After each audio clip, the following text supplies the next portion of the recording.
Video share करके लिखते हैं कि वर्तमान देश में आदिवासियों का विनाश करके विकास किया जा रहा है। इसी आदिवासियों के नाम पर मोदी जी हर जगह वोट मांगते हैं।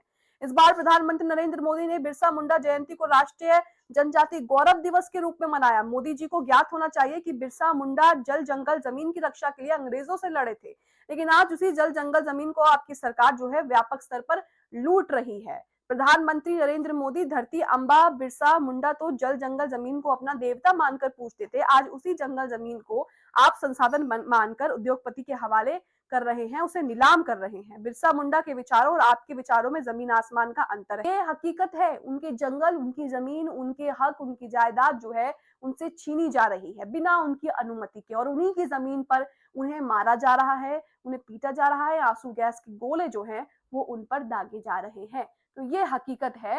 ये जो न्यू भारत है, जो न्यू इंडिया है, जिसमें सब कुछ चंगा है, ये तस्वीरें हैं जो छत्तीसगढ़ से आ रही हैं, आदिवासी समुदाय के बीच से आ रही हैं कि किस तरह से उनकी जंगल जमीन जो है ये सरकार छीन रही है। किस लिए छीन रही है? क्योंकि वहां पर इन्हें कोयले की खदान बनानी है।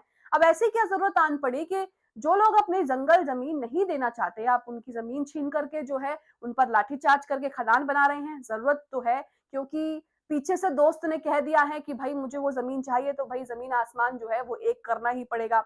इसी के साथ कुछ और ट्वीट आपकी स्क्रीन पर है।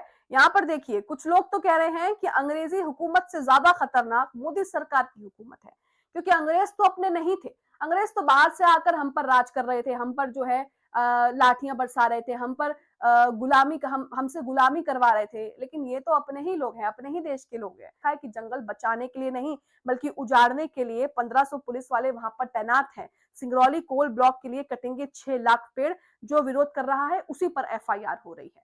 तो ये जो सरकार हमने चुनी है, इस सरकार हमारे साथ क्या कर रही है ये भी आप देख रहे हैं। इस सरकार को ना तो रोजगार से लेना देना है, ना देश में बिजली पानी की समस्या से कोई लेना देना है, ना तो जिस तरह से लगातार प्रदूषण फैल रहा है उस पर कोई रोक लगाना इसकी टेंशन है। बल्कि सरकार का काम ही यही है कि इसकी जमीन छीनो, इसकी जमीन छीनो, उसका जंगल छीन लो, उसका घर तोड़ दो और उससे ये ले लो। यही इसका काम है और यही ये आदिवासियों के साथ भी कर रही है। मीठी मीठी बातें करके वोट तो ले लिए जाते हैं, लेकिन अब जब काम की बारी आ रही है तो उनसे उनकी जंगल जमीन छीनकर इन्हें वहां पर खदान बनानी है और जमकर वहीं पर उन्हीं लोगों पर जिनसे ये वोट मांगने जाते हैं उन्हीं लोगों पर लाठियां बरसाई जा रही हैं। छत्तीसगढ़ में जो कुछ हो रहा है, आप उसे लेकर क्या सोचते हैं? कमेंट बॉक्स में अपनी राय जरूर